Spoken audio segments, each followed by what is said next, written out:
Pati po sub, wala rin po na ibigay ngayon. November 26 po ako nanganak. Until now, wala po binigay na substitute. May mga nanganak din po na nauna pa sa akin, pero wala rin po substitute hanggang sa nag-return to duty na sila.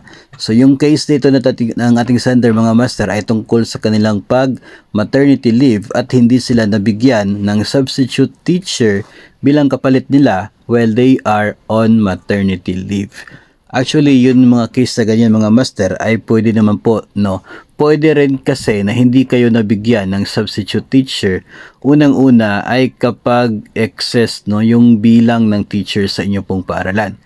So, mayroon pong ginagawang monitoring dyan ang inyo pong division office through the planning office, no? So, kapag ang inyo pong paaralan ay nakikita na excess, sobrang-sobra yung teachers ninyo base doon sa number of learners, may chance na hindi kayo mabibigyan ng substitute teacher. Pwede po, no? Baka yun po yung naging basis. Pero yung sagot talaga kung bakit hindi kayo nabigyan ng substitute teacher ay masasagot talaga yan ng mga personnel sa inyo pong division. No, doon po pwede ko yung i-refer sa HR o kaya ay sa planning. Most particularly talaga sa HR kasi sa kanila po yung processing ng dito po sa mga substitute teacher.